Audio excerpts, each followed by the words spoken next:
Okay, so the last video on Blues for Alice, I was showing you this descending line that came out of using the thirds and the sevenths, and so here's part of it that I wrote. And you can see it's just, and so you can. I don't want to say so you can pattern an improvisation around this as much as this how you can pattern an exercise.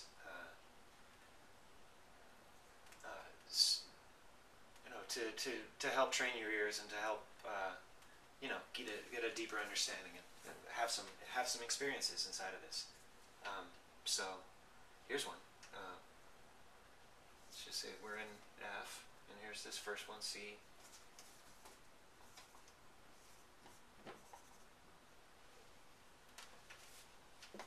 Now we're in E flat, and I'm just doing this descending lines.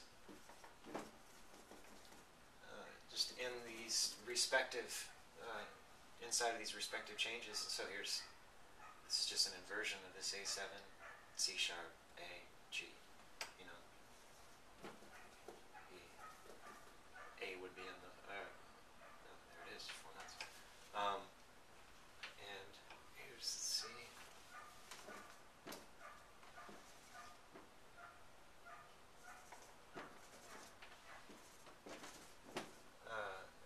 Hopefully you get the point. Here's just something. So I would work all this out, or I would just think, okay, I'm going to be in F, and I'm going to go down arpeggios and maybe do some passing tones in between. So, right, this would be the arpeggio. Right? And I could be passing tones or not. And I would just think that. Of course, this is assuming that I've already done my work and learned all my scales and all my arpeggios and all that good stuff. So just work downwards.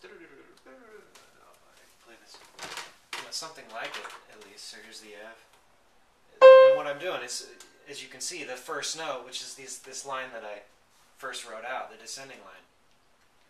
It's the first note of all these patterns.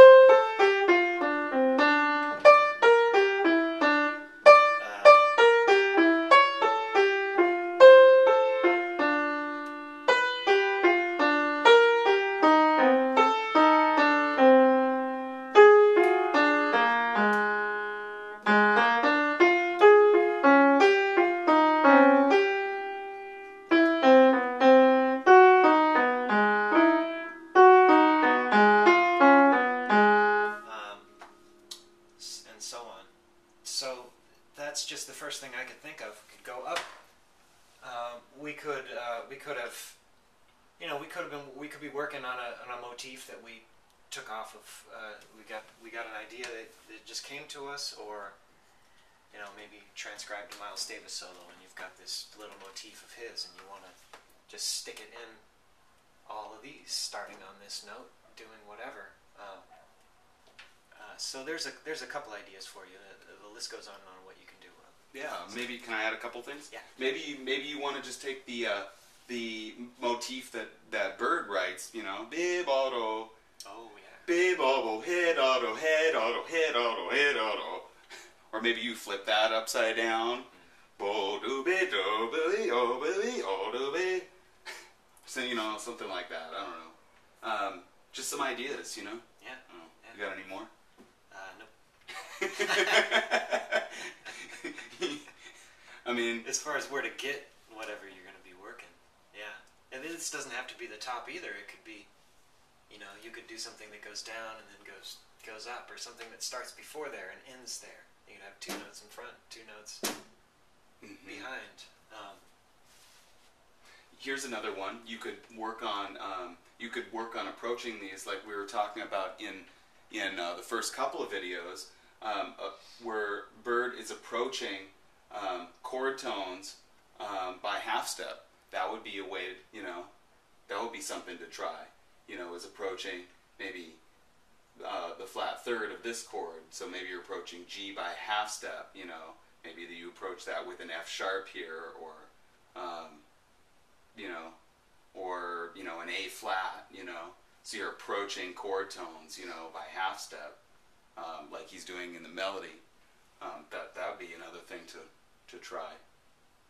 So, all kinds of different stuff. This is a great tune for that, and I hope it really kind of shows you, that Bird's influence, both for chords, but also his use of chromaticism and how that kind of proliferates, through the music.